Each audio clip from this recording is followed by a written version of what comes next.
একটা পয়সা হক জনগণের নষ্ট করব না, কাউকে করতে দিব না। এই জায়গায় যদি কেউ আমার সাথে দ্বিমত হন, সেখানে আমার কিছু করার নাই। আমি জনগণের পয়সা মাইরে খাবেন এই সুযোগ আমি কাউকে দেব, এই চিন্তা কেউ মাথার থাকলে মাথার থেকে নামায় ফেলেন। আমার সাথে মিলবেন, আমার সাথে সম্পর্ক করবেন। আমি আপনাদেরকে ডাকছি, আমার সাথে আইসা মিলে কাজ করবেন।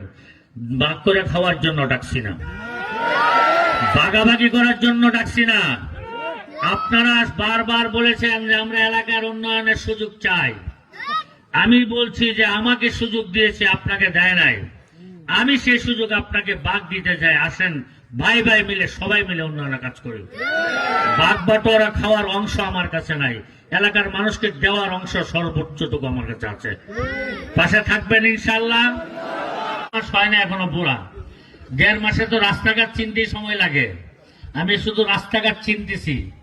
আমার রাস্তাঘাট চেনার পরে আমার দৌড় আর অন্য এমপিদের দৌড়ের মধ্যে অনেক পার্থক্য আছে। আশা করি ইনশাল্লাহ। আমি বিরোধী দল যারা বলে তাদেরকে বলবেন, তোমাদের বিরোধী দলের চেয়ে অনেক বেশি উঁচু জায়গা আল্লাহ তাআলা আমাকে রাখছে। তোমার প্রধানমন্ত্রী তোমার দলের লোকেরা যা দিবে, আমি প্রধানমন্ত্রীর কাছে গেলে তার চেয়ে ডাবল আনতে পারবো। কেন? প্রধানমন্ত্রী এই সম্মানটুকু আলেমকে করেন, এই সম্মানটুকু আমার শাইখুল হাদিস আল্লামা আজিজুল হক রহমাতুল্লাহ আলাইহির সাথে ওনার আম্মার যে সম্পর্ক ছিল, তখন থেকে আমার ওনাদের সাথে উঠা বসা। ইনশাল্লাহ আমার সাথে 1 2 বার কথা হলে আমি আশা করি স্পেশালি প্রত্যেকটা মন্ত্রী থেকে, যেহেতু তাদের দলের মন্ত্রী 212 জন 11 জন, 211 ভাগ করতে ওনাদের কষ্ট হবে। আর আমাদের 2 দলের মধ্যে, আমাদের 11 দলের মধ্যে আমার দলের এমপি মাত্র 2 জন, আর আমাদের টোটাল মিলে 78 জন হলো বিরোধী দল। বিরোধী দলের মধ্যে আমাদের জামাত ইসলামের বাইরের ফাঁকি হলো 68 জন। তো ওনারা 68 জন যে 68 ভাগ দেওয়াচ্ছে, আমার রিক্সাওয়ালারা একটা ভাগ দেওয়া সহজ না। আমি মনে করি আমাদের এই 78 জনের মধ্যে যদি আমরা আবেদন করি, আমার আবেদনটা সবচেয়ে কার্যকর হবে ইনশাআল্লাহ। এটারও কারণও আছে অনেক। আমার উপরে আমার বড় যত বুজুর্গ আছে বাংলাদেশের আলেম ওলামা, প্রত্যেকটা ওলামায়ে কেরামের যে দোয়া আর তাদের যে ভালোবাসা আছে, এই দোয়া এবং ভালোবাসাটুকু সারা বাংলাদেশে সব মিলেও পায় নাই। আমি এতটুকু ভালোবাসা আমি আলেম ওলামাদের থেকে পেয়েছি, এত দোয়া পেয়েছি যেটা সারা বাংলাদেশের সব আলেমরা মিলেও পাইছে কিনা আমার সন্দেহ। আরেকটা হলো আমার মা বাবার দোয়া। সারা দুনিয়ার সব মা বাবা মিলে সন্তানের জন্য যে দোয়াটা দেন, আমার মা আমাকে একা তার চেয়ে বেশি দোয়া দিয়েছে। এটা বুঝেন না আপনারা? বুঝেন?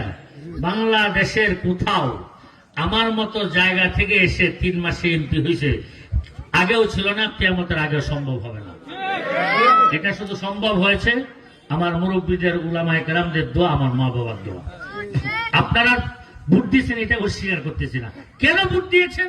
তাদের দোয়া ছিল বিধায় আপনারা আমাকে ভোট দিয়েছেন। তারা দোয়া করছে বিধায় আপনার অন্তর আল্লাহ তাআলা আমার জায়গা করে দিয়েছে। হ্যাঁ, এই জন্য একটা কবিতা আছে, জুতো মেরা তো সব মেরা, ফলক মেরা জমি মেরি, আগার তু এক নেহি মেরা তো কোই সেই নেহি মেরি।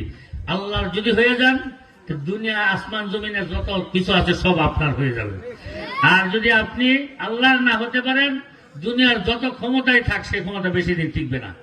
আমি চেষ্টা করেছি, আল্লাহর কাছে দোয়া করেছি, আমার মা বাবা আমার জন্য দোয়া করেছে, আল্লাহ পাক কবুল করেছেন। আমার একটা অবস্থান আপনাদের অন্তরের মধ্যে আল্লাহ পাক বসায় দিয়েছিলেন, যে বসায় দেওয়ার কারণে হাজারো প্রতিবন্ধকতার পরেও আপনারা ভোট আমাকেই দিয়েছেন, অন্য জায়গায় দেন নাই। সবাই ভোট দিয়েছেন, আমি পাস করেছি। আপনারা আমাকে আপনাদের খাদেম বানিয়েছেন, আমি 5 বছরের জন্য আপনাদের খাদেম হয়ে গেছি। 5 বছর খেদমত করব, দোয়া করবেন। 5 বছর পরে আপনাদেরকে নিয়ে হিসাব নিকাশ করব, গত 54 বছর কি হয়েছিল, এই 5 বছরে কি হলো, হিসাব মিলাই দিব।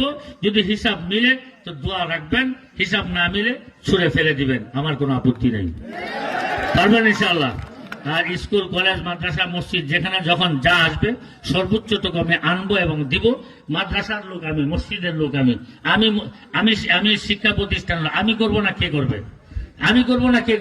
আমি করবো ইনশাআল্লাহ। আপনার শুধু দোয়ার পাশে আমাকে সামিল রেখেন। আল্লাহ পাক আপনাদের আমাদের সকলকে ভালো রাখুন। আসসালামু আলাইকুম ওয়া রাহমাতুল্লাহি ওয়া বারাকাতুহু।